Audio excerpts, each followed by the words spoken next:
Bueno, ¿qué son los milagros? Bueno, los milagros son supuestos hechos sobrenaturales, inexplicables, ¿no?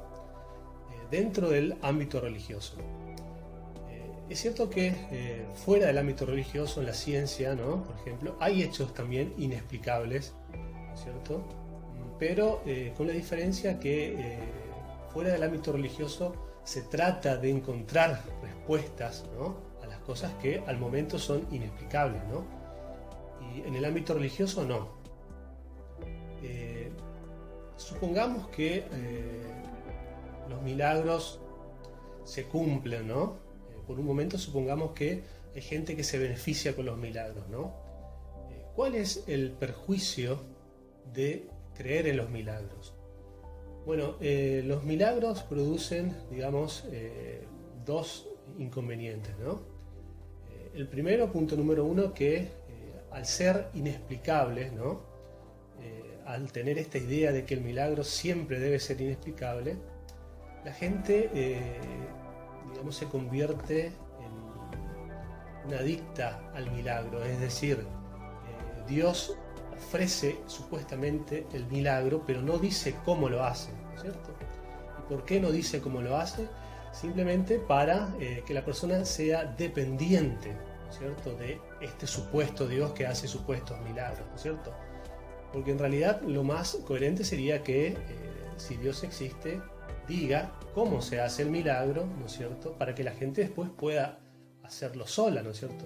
Pero al no dar una explicación de cómo funciona el milagro, la gente queda, digamos, en una posición de dependencia, ¿no es cierto?, hacia este supuesto Dios que le da una cosa pero no le dice cómo se hace, ¿no?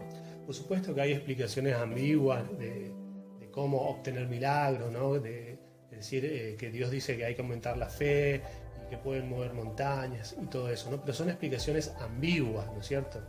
No son explicaciones objetivas. Por lo tanto, el milagro, pedir un milagro, o sea, crea una dependencia, ¿no? Y uno podría decir, bueno, pero si yo dependo de algo que me da resultado, ¿no es cierto?, es que en realidad no es que el milagro nos dé resultado, somos nosotros que a través del esfuerzo hacemos cosas para que se cumplan, digamos, ciertos objetivos en nuestras vidas, ¿no es cierto? Por eso, digamos, debemos tratar de evitar esta dependencia tóxica, ¿no?, hacia un supuesto Dios.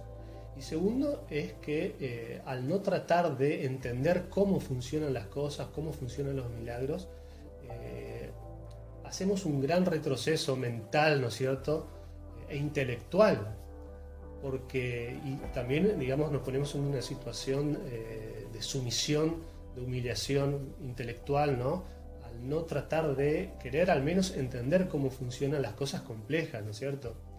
Así que este es el problema de los milagros, ¿no es cierto?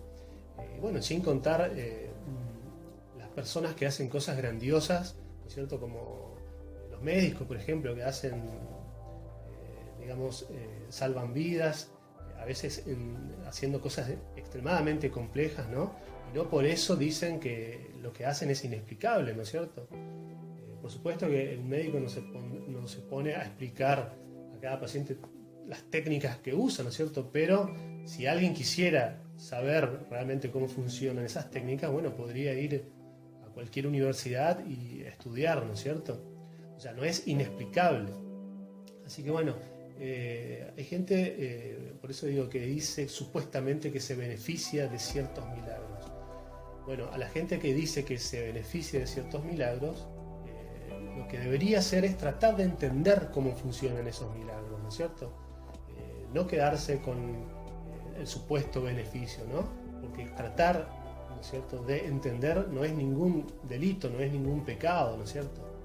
Y al tratar de entender cómo funcionan las cosas, se van a dar cuenta, van a descubrir muchas cosas que antes no veían. Así que bueno, los invito a ser libres pensadores y a poder investigar, a poder mirar las cosas con objetividad, ¿no es cierto?, con racionalidad. Bueno, poder sacar el mayor beneficio posible para uno y para los que nos rodean, ¿no? Saludos, nos vemos.